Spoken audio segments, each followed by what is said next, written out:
नमस्कार छात्र, कक्षा 5 विषय हिंदी, इकाई नंबर 11 सच्चा बालक। आज हम इस इकाई का अध्ययन करेंगे।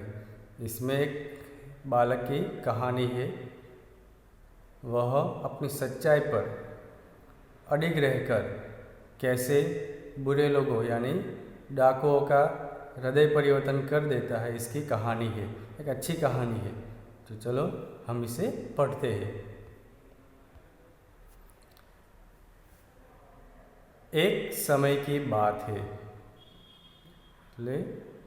एक समय की बात है। एक समय की बात थी। एक लंबा काफिला यानी बहुत से लोगों को एक साथ जब जाते हैं, एक साथ कहीं यात्रा कर रहे हैं, तो उसे काफिला कहते हैं। बगदाद की ओर जा रहा था। एक समय की बात थी। एक लंबा काफिला था और वह बगदाद की ओर जा रहा था। ये एक शहर है बगदाद, इस और यानी तरफ जा रहा था। रास्ते में उस पर डाकू टूट पड़े। रास्ते में इस पर कौन टूट पड़े? डाकू। टूट पड़ना यानी इसके ऊपर हमला कर देना। तो किस पर हमला करते हैं डाकू? काफिले पर। और काफिला किस ओर जा रहा था? बगदाद की ओर। तो डाकू टूट पड़ते हैं यानी इसके ऊपर हमला करते हैं और लूटमार करने लगे। डाकू है, वह क्या करने लगे? लूटमार करने लगे। डाकुओं का काम है लूटना और मारना, तो लूटमार करना डाकुओं का काम है। चोर का काम है चोरी करना। वह मारते नहीं है, वह चुपचाप घर का माल सामान चोरी कर जाते हैं। जबकि डाकू है, वह ऐसा नहीं करते। वह दिन दहाड़े सबके सामने आते हैं, डराते हैं, धमकाते हैं, मारते हैं और इसके बाद सारा माल सामान ले जाते हैं। तो उसे डाकू कहते हैं। ठीक है, तो डाकुओं का काम ही है लूटमार करना। उस काफिले में एक 9 वर्ष का बालक था। जो एक लंबा काफिला था, बगदाद की ओर जा रहा था, उसमें एक बालक भी था। बालक की उम्र कितनी थी? 9 साल। छोटा सा बालक था, 10 साल का भी पूरा नहीं था, 9 ही साल का था। छोटा सा बालक। वह भी काफिले के साथ शामिल होकर बगदाद की ओर जा रहा था। वह एक और चुपचाप खड़ा होकर इस लूटमार को देख रहा था। वह लड़का है, वह क्या कर रहा था? एक तरफ काफिले की एक और खड़ा रहकर जो डाकू थे लूटमार कर रहे थे उसे चुपचाप देख रहा था। डरा नहीं था। इसके स्थान पर आप होते तो क्या करते? भाग जाते, रोने लगते, ऐसा करते ना। लेकिन ये बहुत हिम्मत वाला लड़का था, बालक था। वो चुपचाप बिना कुछ बोले हिले जो डाकू लूटमार कर रहे थे उसे ध्यान से देख रहा था। एक डाकू की नज़र उस लड़के पर पड़ी। तभी जो लूटमार करने वाले डाकू थे उसमें से एक डाकू की नज़र इस बालक पर पड़ती है।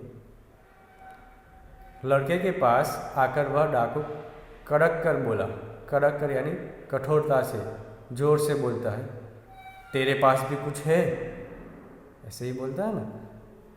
कोई प्यार से थोड़ा बोलेगा, क्योंकि वो तो लूटमार करने आया है। ऐसे थोड़े बोलेगा कि तेरे पास कुछ है? नहीं, ये तो डाकू है, इसमें दिल दया जैसा कुछ नहीं है। इसलिए कठोरता से कड़क कर बोला, तेरे पास भी कुछ है? लड़का, मेरे पास 40 असरफिया है।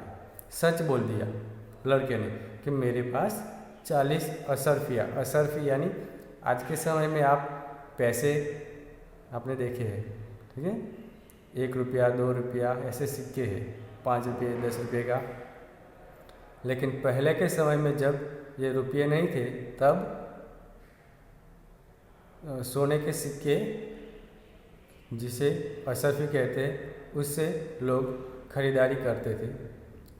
असरफिया यानी सोने के सिक्के। तो इस बालक के पास कितनी असरफिया थी? 40। ये सारी छोटी छोटी बातें याद रखना, MCQ में आ सकती है। बालक की उम्र 9 साल, काफिला किस ओर जा रहा था? बगदाद की ओर, ठीक है? काफिले पर कौन टूट पड़े? तो डाकू।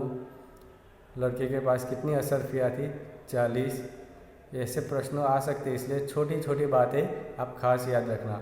अगर ऐसे हो कि ये इसका प्रश्न बन सकता है तो आप इसके नीचे अंडरलाइन कर सकते हैं।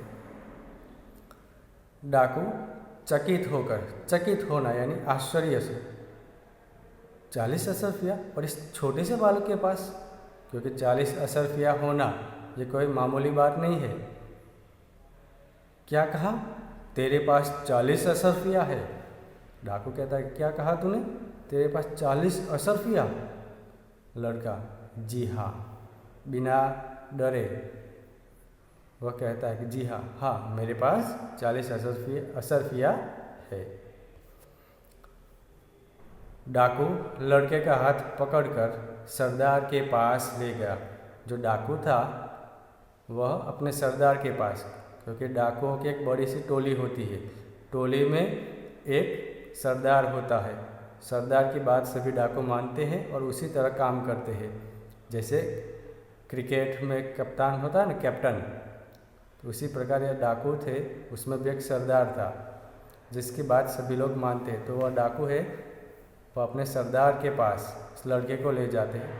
उसने अपने सरदार से कहा, यह लड़का अपने पास 40 असरफिया बताता है। ये जो छोटा लड़का है वो कहता है कि मेरे पास 40 असरफिया है। सरदार लड़के से, तेरी असरफिया कहाँ है? कहता है, क्योंकि उसके हाथ में कुछ नहीं था, उसके पास कुछ भी नहीं था, तो 40 असरफिया कहाँ है?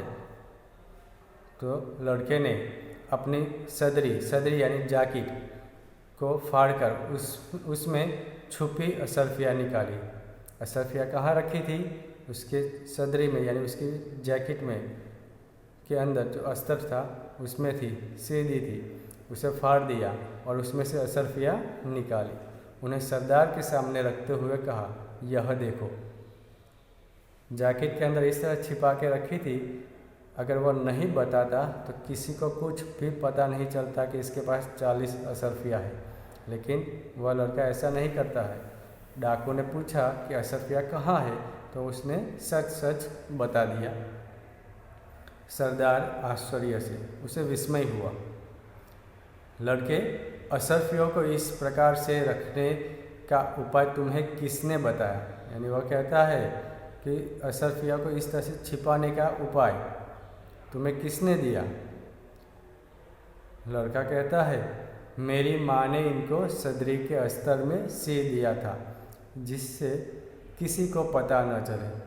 तो लड़के की सदरी के अस्तर में असरफिया किसने सी दी थी? उसकी माँ ने। क्यों? क्योंकि वह लड़का है अकेला ही काफिले के साथ बगदाद की ओर जा रहा था और उस समय सबको पता था कि रास्ते में डाकुओं का डर होता है। इसी वजह से किसी को पता न चले, इसलिए लड़के की माँ ने असरफिया है लड़के की जैकेट के अस्तर में सी दी थी। वह लड़का है वह डाकू को कहता है। सरदार, तो तूने असरफियों का पता हमें क्यों बता दिया? वो कहता है कि तेरी माँ ने अगर सबसे छिपाने के लिए असरफिया इस तरह से रखी थी तो इसका पता तूने हमें क्यों बताया? लड़का, मैं झूठ कैसे बोलता? लड़का कहता कि मैं झूठ कैसे बोल सकता हूँ? मेरी माँ ने कहा था, बेटा सदैव सच बोलना, झूठ बोलना पाप है। लड़के की माँ थी, लड़के को उसने सीख दी थी कि सदैव यानी हमेशा सच ही बोलना, चाहे कोई भी मुसीबत आ जाए लेकिन सच ही बोलना, झूठ बोलना पाप है। लड़के की माँ ने एक ही बार उसे सीख दी थी, लड़का अभी छोटा था। आगे देखिए क्या होता है। सरदार डाकुओं से, लड़के की बात सुनकर सरदार है वह अपने डाकुओं की ओर देखता है, बाकी साथियों की ओर, और कहता है, यह छोटा बच्चा अपनी माँ का इतना कहना मानता है कि ऐसे संकट में भी झूठ नहीं बोला। उसे आश्चर्य होता है कि इतनी बड़ी मुसीबत, डाकुओं का डर, लूटमार, मारना, पीटना, ऐसे समय पर भी यह बालक अपनी माँ के कहने पर झूठ नहीं बोला, सच बोल दिया। हम लोग बड़े होकर भी ईश्वर के बताए नेक रास्ते पर नहीं चलते और लूटमार करते हैं। डाकू अपने सभी साथियों से कहता है कि लड़का अपनी माँ के बताने पर, कहने पर हमेशा सच बोलता है। ऐसे संकट के समय, मुसीबत के समय भी सच बोला। और हम लड़के से कितने बड़े हैं, फिर भी ईश्वर के यानी भगवान के बताए नेक यानी सच्चे रास्ते पर नहीं चलते हैं। भगवान ने तो हमें सच्चाई के रास्ते पर ही चलने के लिए कहा है, अच्छाई के रास्ते पर ही चलने के लिए बनाया है, लेकिन फिर भी हमने बड़े होकर भी यह रास्ता नहीं अपनाया और लूटमार का रास्ता अपनाया, मारपीट का रास्ता अपनाया। उसे दुख होता है डाकू सरदार को। सब डाकू यानी अब डाकू सरदार था, उनके साथी भी कहते हैं सरदार बात तो ठीक है। वो कहते हैं कि हाँ सरदार आपकी बात सही है।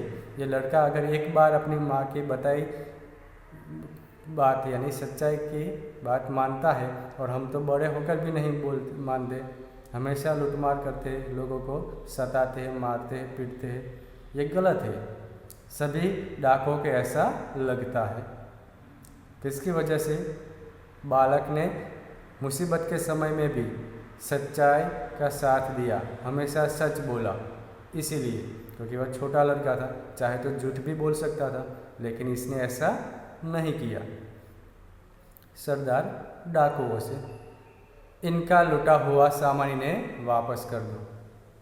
अब डाकू सरदार थे, उसका हृदय परिवर्तन हो जाता है, उसके विचार बदल जाते हैं, उसे पश्चाताप होता है और वह कहता है कि इस काफिले का जो लुटा हुआ माल सामान है इसे वापस कर दो, ये गलत है। डाकुओं ने सब सामान वापस कर दिया और आगे कभी लूटमार न करने की प्रतिज्ञा की।